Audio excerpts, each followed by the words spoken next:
Di sini saya ingin menunjukkan tutorial untuk pengisian markah data SPM bagi sistem yang telah kita bangunkan. Pertama sekali, cikgu-cikgu perlu menekan link BioLinky. Jadi akan keluar paparan seperti ini. Kemudian cikgu-cikgu perlu memilih mana pegawai yang berkaitan dengan subjek cikgu-cikgu lah. Kalau sekiranya subjek cikgu terkait dengan bahasa Melayu contohnya, maka cikgu tekan di sini. Baik. Dia akan keluar sama ada di sini ataupun di sini. Tetapi kebiasaannya dia akan keluar pada tab yang sama. New tab ni akan error ataupun jika bernasib baik dia akan keluar macam ni lah. Cuma kita guna tab yang asal. Baik, setelah sampai ke sini, cikgu-cikgu perlu memilih menu dan pilih subjek yang cikgu mahu isikan. Contohnya bahasa Melayu. Cikgu tekan bahasa Melayu.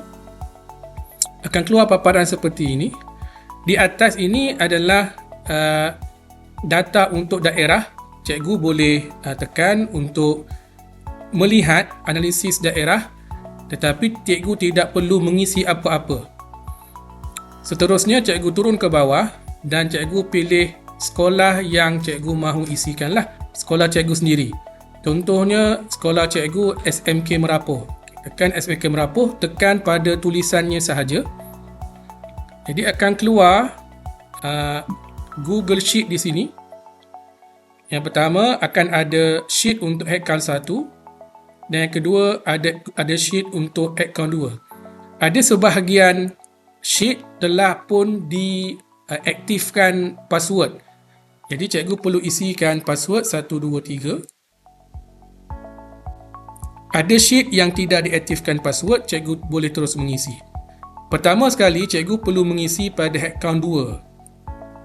Okey, cikgu isi nama, contohnya nama Ahmad.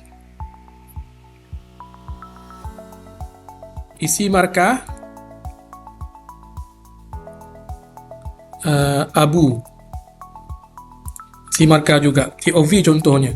Untuk TOV tidak hadir, kita hanya kosongkan sahaja, tidak perlu tulis TH. Hatim tak hadir, kita kosongkan sahaja. Okey. Markah yang cikgu isikan di sini, dia akan secara automatik akan dikira di sini, di kotak ini. Tengok lajur TOV. Ada pengisian 2 markah, dia akan kira calon di sini. Dan C dia akan letakkan 1 orang dan B dia akan letakkan di kotak B seorang. Jadi dia akan kira secara automatik.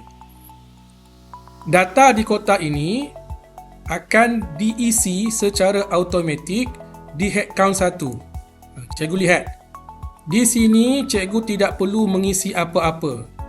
Bermula daripada ETR sampailah ke bawah, cikgu tidak perlu mengisi apa-apa disebabkan pengisian pada kotak ini akan diisi secara automatik setelah cikgu mengisi head count 2 tadilah. Maka sini. Data di sini akan secara automatik terus ke sini. Jadi cikgu tak perlu isi apa-apa di sini.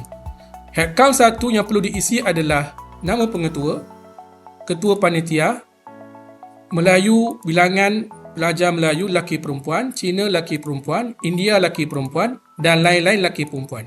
Setiap jumlah ini akan dikira secara automatik dan jumlah besar juga akan dikira secara automatik. Kemudian cikgu perlu mengisi bilangan A plus, A bulat, A tolak, B plus, B bulat, C tambah, C, D, E. Lulus tak perlu sebab dia akan kira secara auto. Dan bilangan G, GPMP juga tidak perlu sebabkan dia akan mengisi secara auto. Jadi itu sahaja yang cikgu perlu isi. Semua data terkait dengan daerah akan diisi secara automatik. Analisis daerah akan diisi secara auto. TOV juga akan diisi secara automatik. UP1 juga seperti itu dan seterusnya akan diisi secara automatik. Kerja yang cikgu perlu isi hanyalah head count 2, nama dan markah. Kemudian head count 1, data, nama, jumlah, bilangan dan juga bilangan A. Okey, itu saja. Sekian, terima kasih. Assalamualaikum warahmatullahi wabarakatuh.